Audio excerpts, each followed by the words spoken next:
All right, welcome back to the Run.down over here on the Strickland YouTube channel. Knicks Postgame Summer League. Late, just like super late edition. We're going live at 1 a.m. on a Tuesday morning. After the Knicks lose 88-77. They got off to a really great start. I mean, another 13 start similar to the Bulls game, and a lot of people thought the Knicks are gonna run away with this one, but as we got into the second quarter, things started to change due to multitude of reasons, and from then on there, I mean, the Knicks were pretty much a battle, a gritty battle with the Blazers summer league team, and they were not able to win. So, I mean, Jeff, what stood out to you in this game? Um, I thought it was, aside from Grimes, a very arrogant performance. I thought that it was surprising to see a team that is playing to try to get a rotation spot for Tibbs for a lot of them to be out muscled and out hustled the way they were. Like the Blazers really took it to them on both sides of the court. And there are some things that are controllable and some things that aren't. So, for example, I thought the Blazers did a really, really good job of basically not letting any of the Knicks ball handlers turn the corner. And when a defense does that, limited players are always going to struggle with that. Like, I don't hold it against Montero or Deuce or Grimes that they're just not that type of player yet, that they can just rip into defenses and get into the teeth of defenses repeatedly. Like that's just not who they are really yet. That's how they're limited players. And that's okay. Like if the Blazers intensity gets you there, okay, like you want to do better, but on defense, like there were just loose balls, and it just didn't. It just felt like they thought that they could come out hot like they did against the Bulls, and the Blazers would roll over and die. But the Blazers have guys who have played NBA minutes too, and they have guys who are fighting for rotation spots too. And I just don't think the Knicks did a good job of taking that punch back. Like I just thought they did a really poor job from an energy standpoint of taking their own punch in the mouth. Do you think it might have something to do with that they're coming off a back-to-back, and like it's a super late game too? Like this is one of the latest games that's like been played in summer league, I think, this whole time.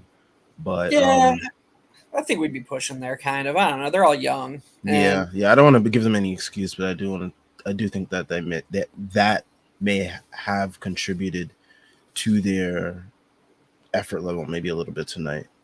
yeah, that's fair. I mean, I guess the only counter I'd put to that, aside from the fact that they're young, is like you would like to think that guys who are playing for a spot on an NBA team Mm-hmm. would not let that get to them. But you never know. Yeah, Like I can't speak with any authority on what it's like to play a back to back on an NBA level, So like I have no yeah. idea. I have no idea how tired these guys are, and I don't know. So yeah, I can't really speak to that, but Yeah, I mean, getting into the box score real quick. Quentin Grimes once again led the way with 24 points. Third straight 24-point game. So he's been pretty consistent in his scoring output. Again, showing some more stuff off the dribble. Getting to he had this one really tough basket against Keon Johnson where he kind of like just basically moved him out of the way, got a layup, and that kind of really prompted the commentary booth to really bring up how like he has a legitimate chance, which I feel like has been very interesting because like throughout the whole summer league, this has been a constant um message, it seems, from the commentary booth where they are like Quentin Grimes is really competing for that starting spot, which really makes you think like when it gets to preseason, it's gonna be interesting to see what Thibs does with Quentin Grimes, if he's really gonna insert him into the starting lineup and like actually decides to utilize him and move Fournier to the bench. Because I mean, it has been a constant thing from the commentary from ESPN that Quentin Grimes, he's really trying to get this starting spot. he has a real chance of getting it. He's showcasing all these new stuff, and it's like, what are these? Where are these getting? Where are they getting these messages from? Because I mean, there's probably obviously a leak within the Knicks organization that they want Grimes to have an expanded role. Because I mean, he is working on like more ball handling stuff than he did before. He's working on more primary initiator stuff. So it's just been interesting to see where this is all going to lead up to. How'd you feel about Grimes and basically all of what I just said? Yeah, I mean Grimes was great again. He just should be the starting shooting guard. Like it's not because of fit, it's not because of youth movement. It's because he's better than Fournier. Like I don't even know what we're debating anymore. I said it the first night when me and you were both sort of just didn't really get the Knicks Twitter reaction of like looking for reasons to shit on Grimes because he started 1 for 9. But when Grimes starts 1 for 9, when Grimes has a bad shooting night or a bad shooting half, he can still bring plus value. That is something Evan Fournier is incapable of doing. So that alone doesn't make Grimes a better player. But if Fournier is going to make up that gap between them, that chasm or whatever, chasm, whatever, he needs to have more top end games that Grimes can't have. Like the reason we signed Fournier is because he was supposed to be a Reggie Bullock who could do stuff like in the pick and roll. Like that's what we were counting on from him.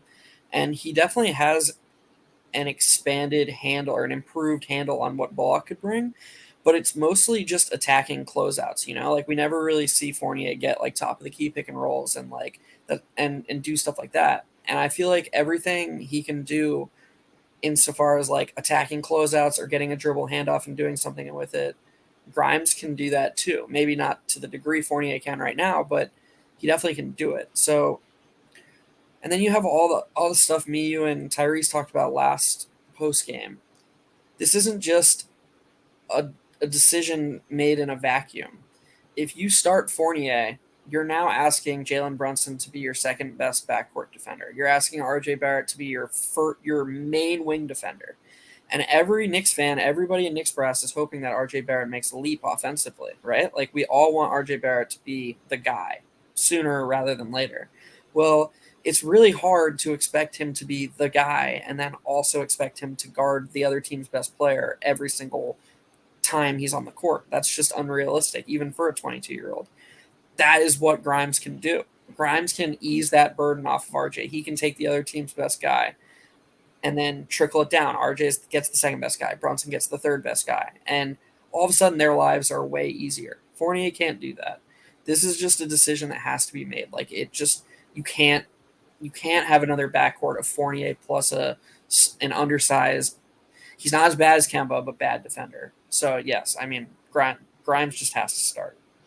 Yeah, I think that's been a main consensus with most of the fan base. There is that small faction that is very loud about Cam Reddish starting. It doesn't look like it's going to be that case. I mean, usually when usually when you hear a lot from like the commentators and whatnot about like what a player's role may be entering that season, they've heard it from somewhere within the team. The team is making sure that message gets out there because they want people to know like this is what's going to happen. So it's not a shock to the fan base when it does happen. I mean, Deuce McBride, second leading scorer, 16 points, 4 assists, 3 steals. He really had a tough time today, I think, though, even though his numbers really like kind of showcased something different. I feel like he had a tough time with the ball pressure that the guards were showing him on Portland, as well as trying to get into the paint. I mean, we saw at the end of the game he got into the paint a couple times, which was very kind of like frustrating because it's like if you could do it then, why weren't you doing it the whole game? So was it really a matter of the Portland guards bothering you, or was it a matter of you just settling? That's an interesting dynamic within itself. But yeah, it really looked like he was struggling out there. He also struggled with his shot. Missed 6 of his 8 3-pointers that he took. So it wasn't really the best Deuce game, but I mean, this is what summer league is for, is to work through these type of games and come out stronger in the end of it. Yeah, I mean, we just don't even really have to talk about his defense anymore. It's just such a given that he's going to be Yeah. like the guy. Like, I don't know. I can't say it enough what a joy it is to watch him and Grimes on that side of the ball. Like, all of the stuff of us getting like exploited and the Blazers getting to the paint, that was all Hunt and Sims and a little bit not to the degree of Hunt's, but Sims in the second half made a couple of really loud mistakes, and then our bench. Like, if you actually look at the plus minuses, and I know single game plus minus isn't close to all, like our starters weren't that bad. Like, we lost the game in the minutes the bench played, which is Yeah. fine because they're players that don't really matter. Like, I'm pretty sure we Quentin outscored. Rose was playing today. Like, Right. I'm pretty sure we outscored them with Sims on the court. Like, so okay, okay, Grimes is -1. Okay, Deuce is a little bit worse, but like, we played their starter, their good players. Our good players played their good players even, which okay, if that's the floor, then whatever. But back to the original point, I go off on some tangents. Deuce, yeah, his defense is really good, doesn't make mistakes there. Offensively, couldn't agree more with what you said. Um, you really wonder with the guy sometimes if it's a mindset or if it's just a physical limitation. But he just goes out there, and a lot of times he really seems to seek out how to get to like 15 feet, like or how to hit a step, how to shoot a step back three. He doesn't mhm. really seem to have much interest in getting to the hoop, and that's why it was so jarring and such a nice positive sign to see those two rim pressures that he had tonight. He had the and one, and then he had the easy right-handed layup that could have been an and one. You just want to keep seeing more and more of that. Um, until then, I think he's a rotation player who his impact will be that of like not on a quality level, just on a profile level, that of like a Patrick Beverly and then young Marcus Smart type of guy who's going to be a pit bull on defense, huge plus on defense, going to work his ass off, but on offense, mostly going to be off ball, mostly going to be catch and shoot threes. And that's going to be, he's going to be very limited offensively in the NBA. Yeah, I could see that for sure. Um, Third leading scorer tonight, Farron Hunt. I mean, it seems like he heard your criticisms about his jump shot and his 3-point shooting. 2 for 4 tonight from three, including like he looked really comfortable and confident shooting them, which was one of my main like concerns with him. Was like I liked the way his jump shot looked. I just wanted him to keep shooting, and tonight he kept shooting 2 for 4. So that's really encouraging because it kind of goes well with his athleticism and the defense that he brings. So if that can all come together, he could be a nice little end of bench guy that you throw in like if you need to for a couple minutes a night. But yeah, I think he had a pretty good game. There were some moments where I think that he was getting a little bit maybe he was hunting those steals maybe a little bit too much on the defensive end, and it kind of exploited the rest of our defense, forcing guys to kind of have to cover for him, and then the whole defense would scramble as a result and leaving guys open. So I mean, yeah, how do you feel about Hunt and now his 3-point shooting as well?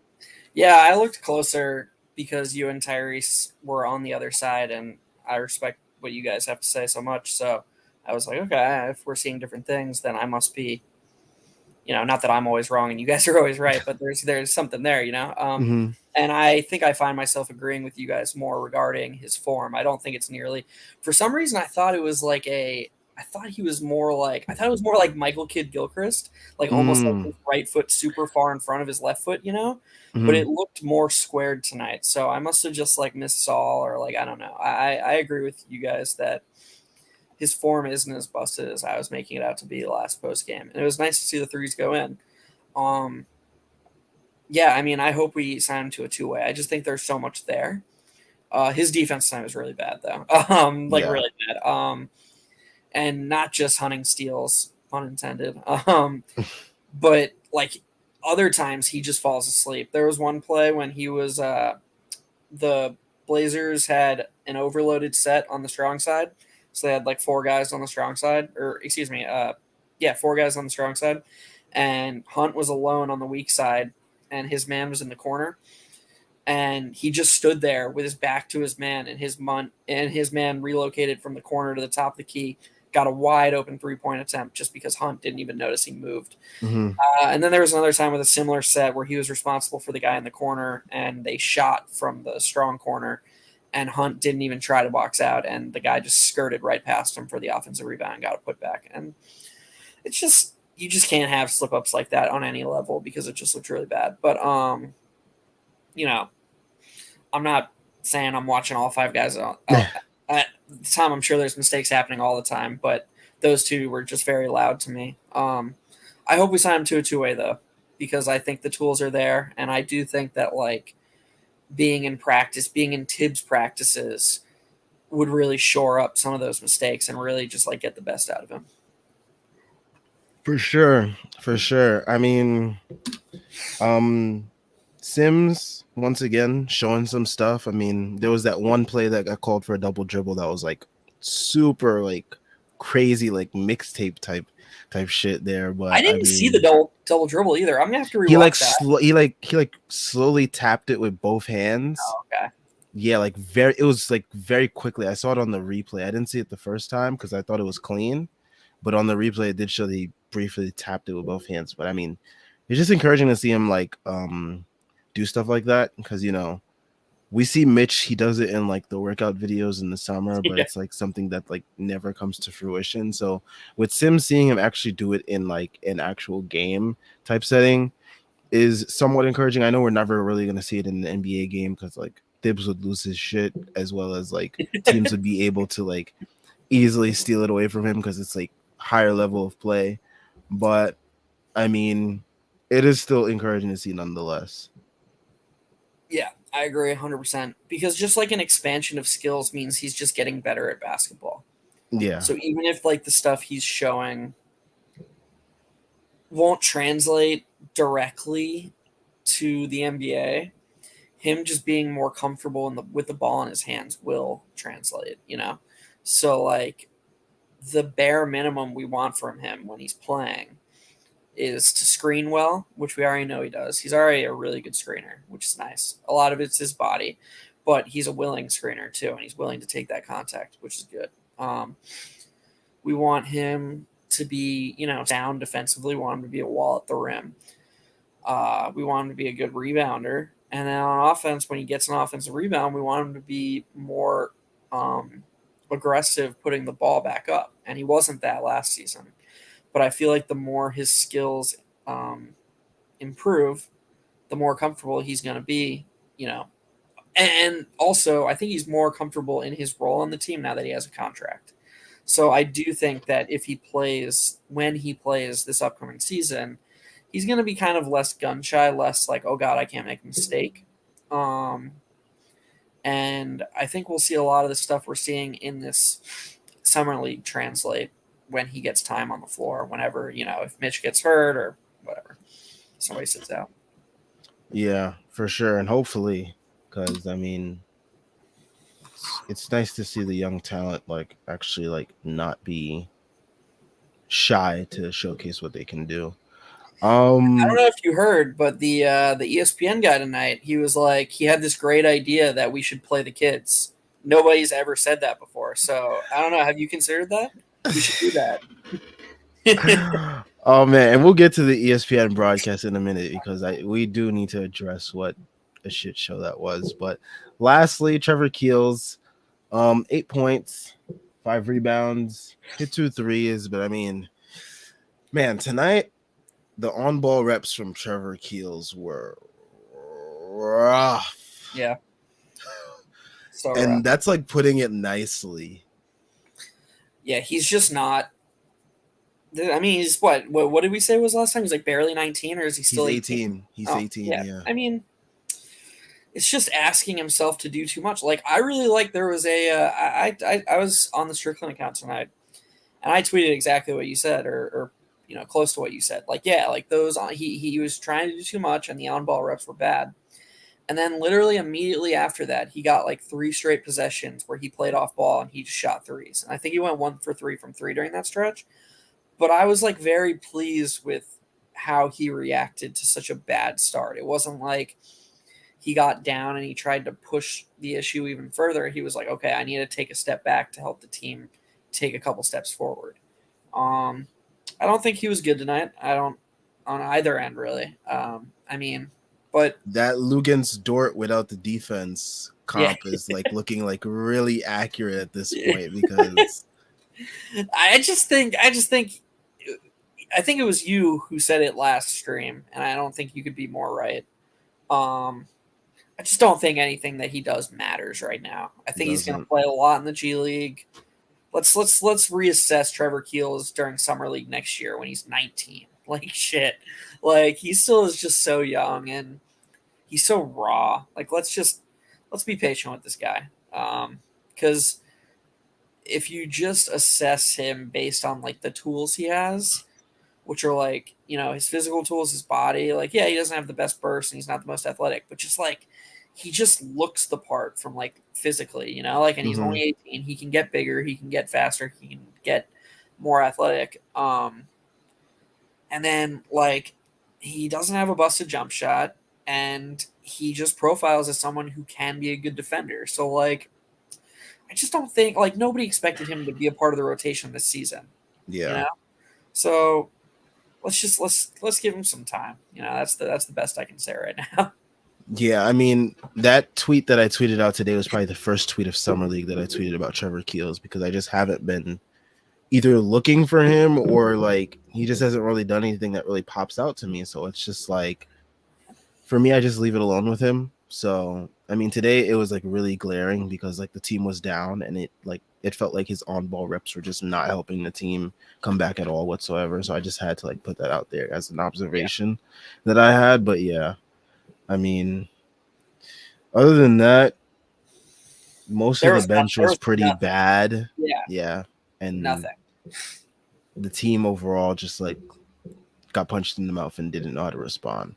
I thought Um, Montero showed a lot of good stuff on defense. His hands are yeah. just amazing. His hands are so good. I mean, he's so tiny for me. It's just like, how much is that? I feel like he's gonna play a lot. He's gonna be in Westchester. Yeah. I feel like Montero's gonna be in Westchester. I feel pretty comfortable saying that Montero, Keels, and Hunt. If we can, how many of them can we could in theory keep all three of them, right? Two will be on. Two of them would probably be on two-way contracts. I know right now Farron Hunt is still on our two-way as well as Trevor Keels. Mm-hmm. So those are our two-ways, and then the rest you can have like or like I think like three or at least three more can be on the Westchester team from the summer league. Mm-hmm. Yeah, because I know some of the guys that we have on our summer league team were on the G League team last year, like Quentin Rose and MJ Walker and Amir Sims. They were all Yeah. on the Westchester team last year. So yeah, I guess then those three and Jeffries, even though he was really rough tonight, definitely his worst game too. That's just it. I mean, I don't know. I mean, there's not really much to take away from this game. Like everybody was bad except Grimes. So like, if you're out there and you're like, oh, you guys thought Grimes was a starter, like, dude, you're an asshole. Just shut up. Like you don't know what you don't know what you're talking about. Like, Well, I mean, I guess we can go right into the ESPN broadcast. I mean, talk about. I mean, we spoke about this before we came on, but I mean, like the people that are up and watching this game, they are up to watch a basketball game. They are right. not up to watch the Richard Jefferson SNL skit of him being a referee for the night. Like, I didn't care. Like, first of all, Richard Jefferson's probably one of the most annoying personalities on ESPN.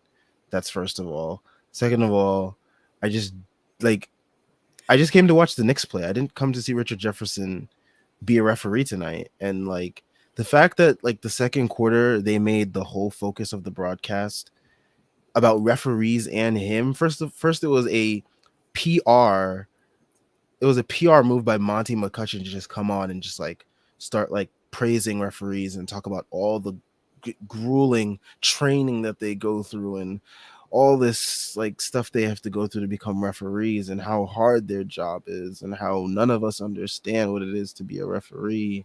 And then they have like they split screen and have Richard Jefferson sprinting back and forth on the split screen as an actual basketball game is occurring.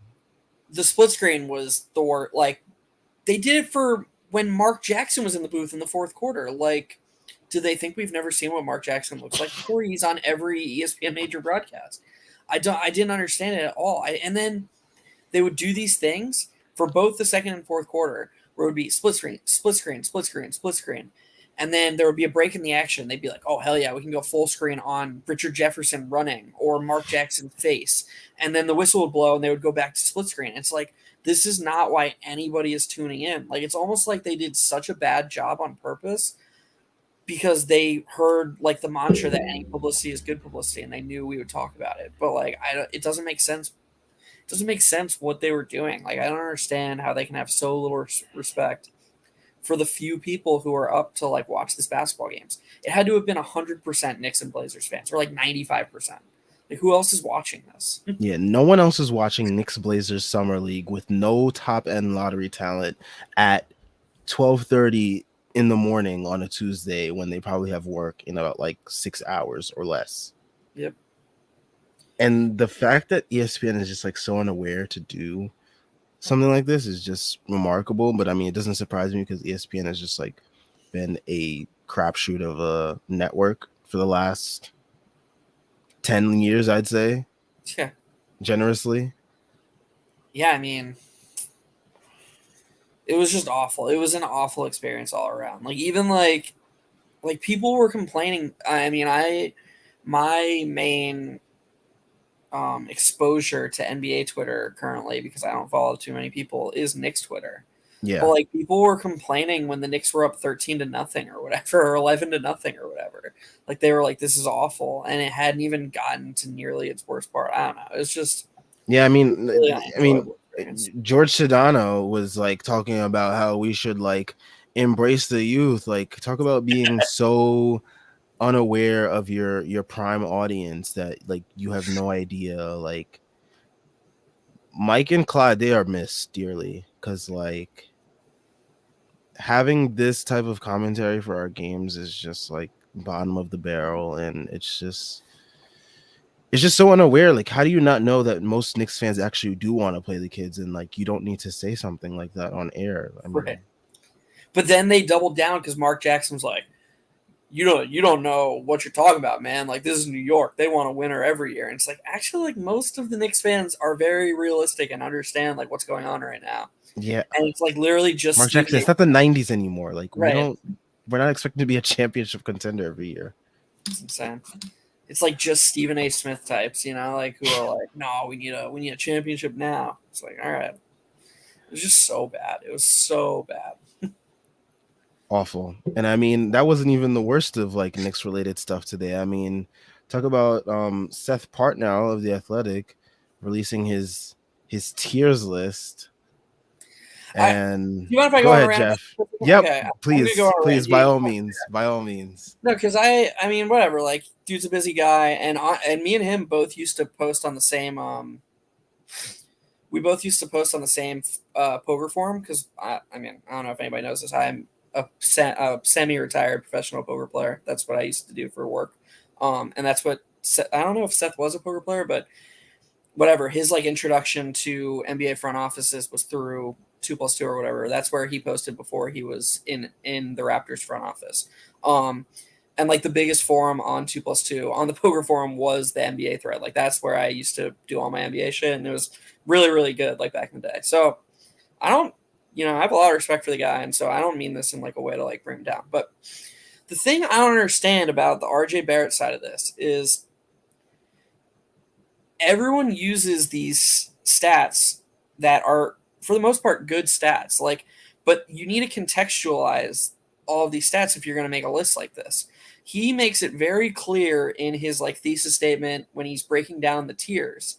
He says, I'm making tiers for players that I would want on a playoff team or something like that. Like, if I was building, like, most likely to like contribute to a playoff team. I don't know. I forget the exact wording, but it's something like that. It's something like, so essentially what all playoff teams are stars and guys who can play with stars.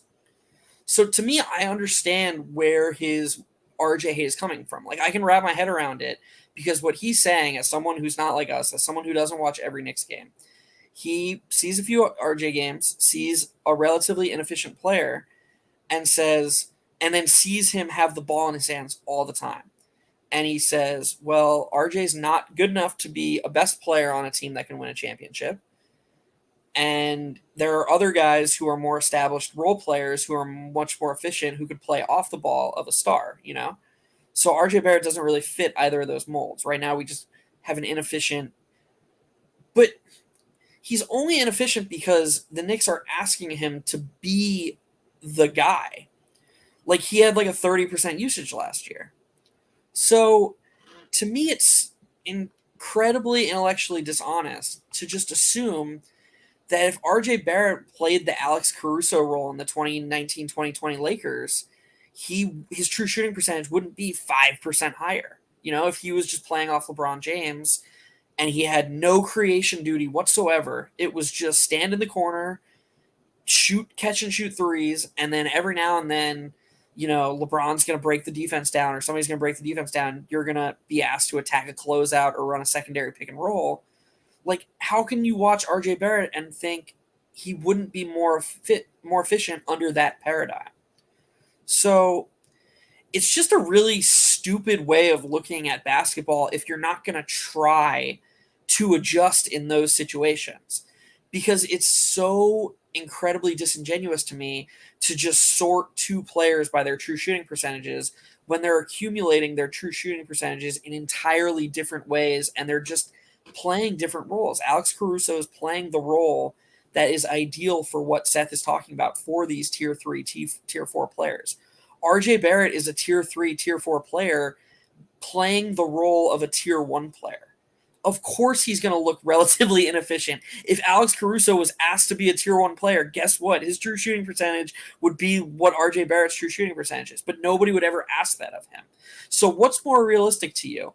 RJ Barrett being a better role player than Alex Caruso, or Alex Caruso being a better first option on a bad team than RJ Barrett? It's not even close. Like, and I love Alex Caruso. I love him. You can search my name, search his Twitter. Huge Alex Caruso fan. This isn't bring down Alex Caruso day. He can be on the court on a really good team, but RJ Barrett can too. He's just on a mediocre team that doesn't have any creation, so he's asked to overextend his reach.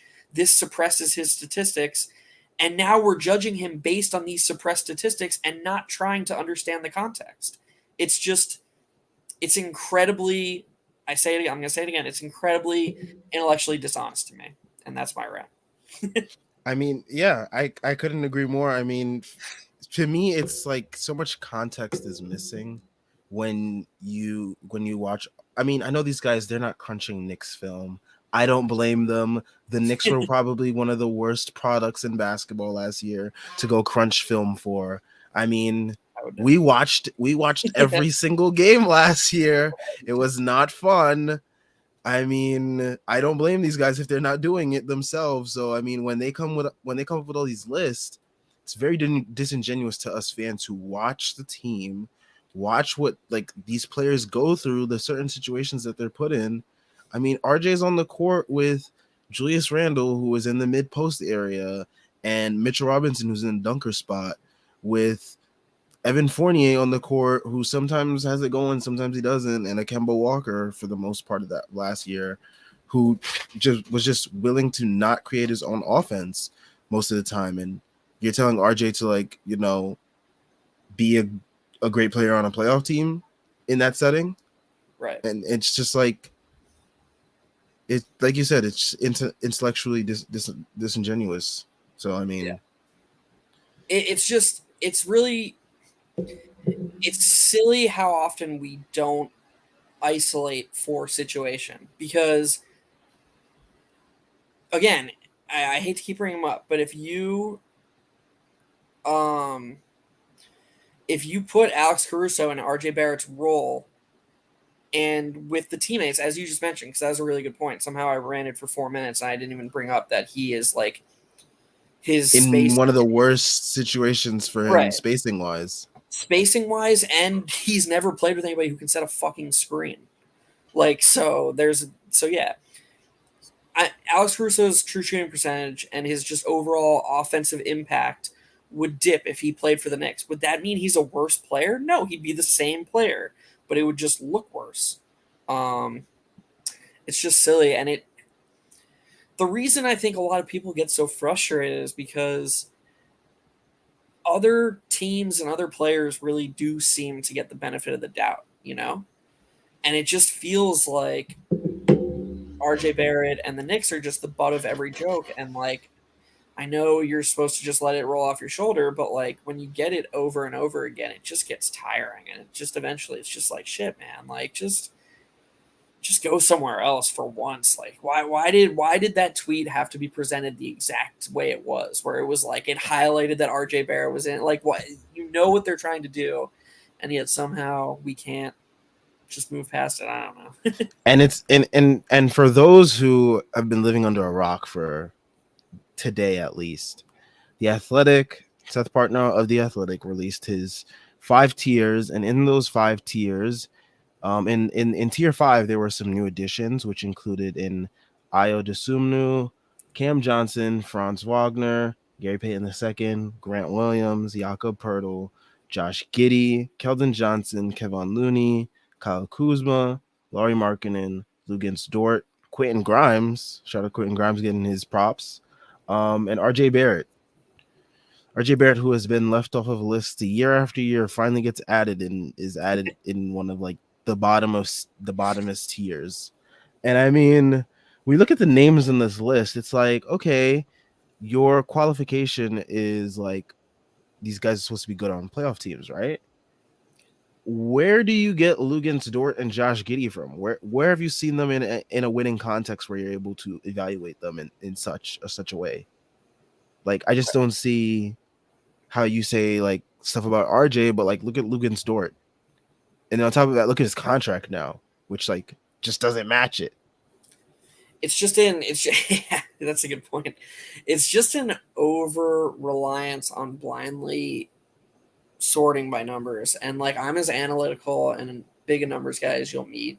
Um, I mean, that's just the way my mind works. But if you can't understand, there's a difference between AO coming off the bench for the Bulls with super spacing, and he's the fifth option, and you think his stats are relatively, you look at his stats and see, and his advanced metrics and see that they're relatively similar to RJ's, and you're like, well, they must just be the same then. I can't help you if that's how you view the world, if you're not capable of thinking beyond that, like if you're not. And by the way, everybody deserves this much context. We're just biased because we know RJ is, like, I'm sure there's other examples on this list that if we really looked into it, we're like, oh, this is really out of place. Like if we were fans of that team, or we were freaking Zach Lowe and watched 10 games a night, like, but we're not. So like it does seem like, I get where people are like, oh, well, you're just Knicks fans and you guys only think, like, I don't know. Yeah, of course, this is gonna seem out of place to us because this is the guy we watch the most, and this is the guy we understand that there's more context to stats, but there's more to a lot of people, and so I want to make it clear that we are aware of that. It's just the RJ thing stands out more to us because We're Knicks fans. we're Knicks fans. That's very natural. Yeah. And that's like the first thing that's gonna catch our eye, because like, first of all, we've been like complaining for years, rightfully so, that he's been left off of so many lists, including list of top guys under a certain age. He's been left off of a million of those type of lists. So for him to finally be included on a list, and for him to be like basically looked down upon in such a list, is just like a smack in the face to us fans, because we've been advocating for him for so long as well. So, And by the way, RJ was the second best player on the 4 seed. Like, he proved, like, Julius Randle he's not LeBron James, he's not Luka Doncic, but for one season, like, he was 80% of them, and he profiled the same, like, we ran a heliocentric offense. yep. And that team was the 4 seed, had home court advantage in the East for the first round at least. And RJ Barrett was the second best player on that team. I'm sure, some people would argue, maybe Mitch was before he got hurt, or maybe Derrick Rose was after we got traded. But for the totality of the season, RJ Barrett proved that he could play off of a star. He shot 40% from three. He was a plus defender, and he was a good secondary option when, Randall was off the court, or when Randall, was taking possession off. Like, I just don't get, like, the evidence is right there. That's him contributing into a winning team and being like Yep. a supporting player. So I just don't get it. These people, you just can't satisfy them because the goalposts always move with them. Always. Yeah, shifting goalposts is definitely a very common theme with people like this. And I mean,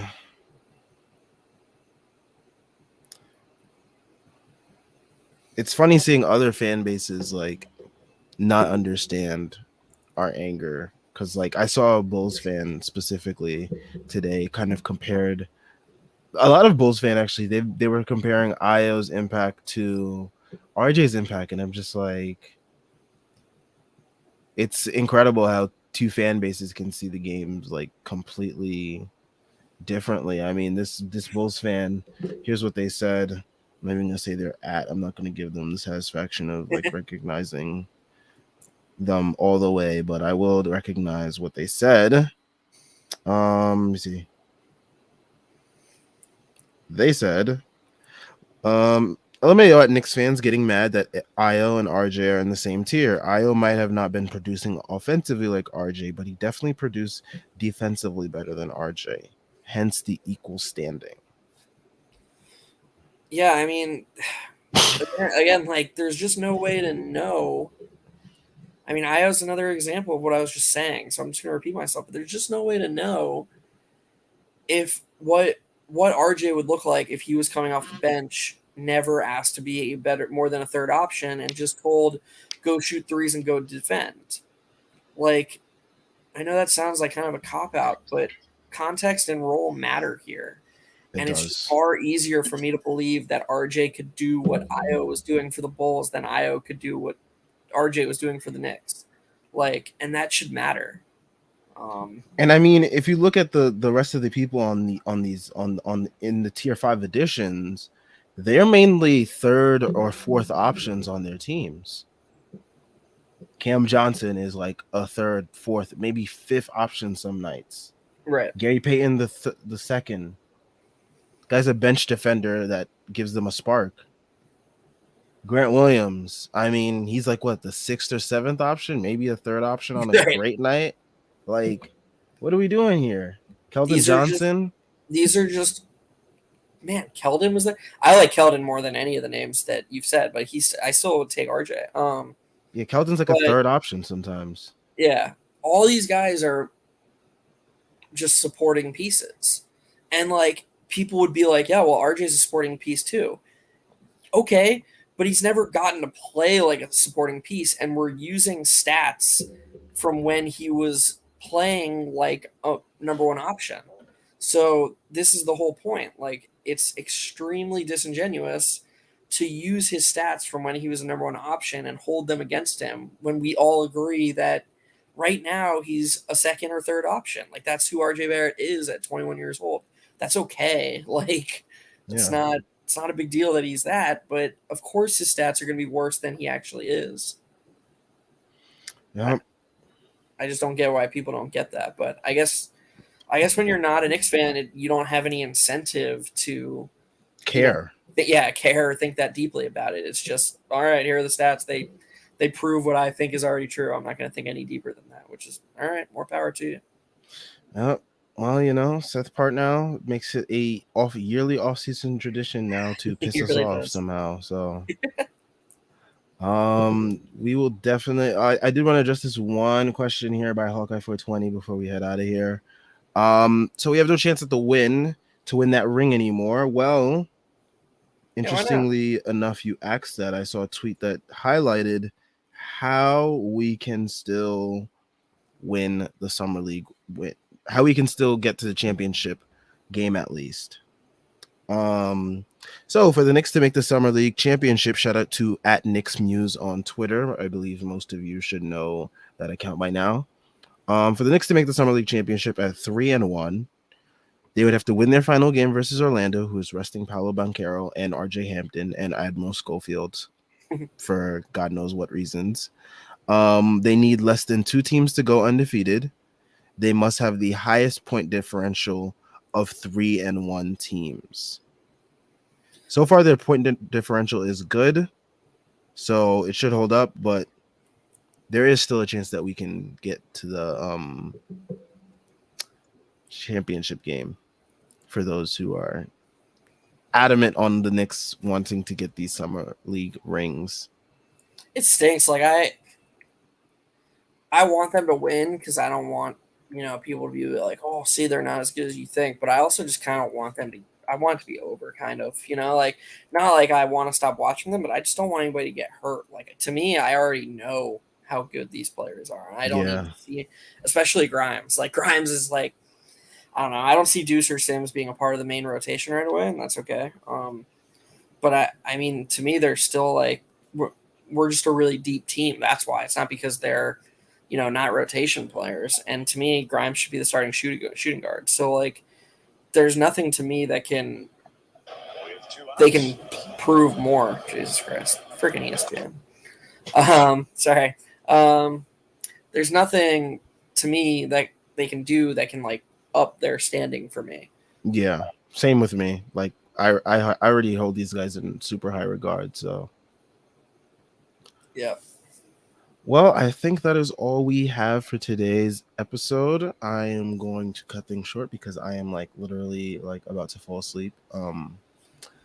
Thanks, Hawkeye and JL for the comments. Anybody else who commented that I missed, thanks. I mean, it's 2 a.m. and you guys are listening to me. Shout out basketball. That's awesome. Yeah, shout out to y'all that tuned in. I mean, we are like me and Jeff. We are like basically like about to fall asleep on stream. So like, we're gonna cut things short. Our next game is I want to say Thursday. I want to make sure though before it's either Thursday or Friday. I think Friday, maybe.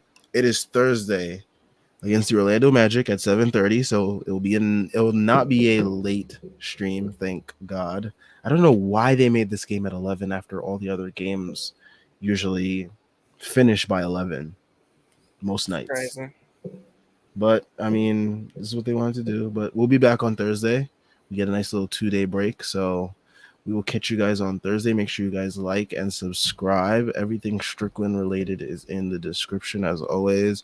Link to the site, merch, Patreon, and Twitter. Make sure you're following us on Twitter. And we will catch you guys on Thursday. Peace.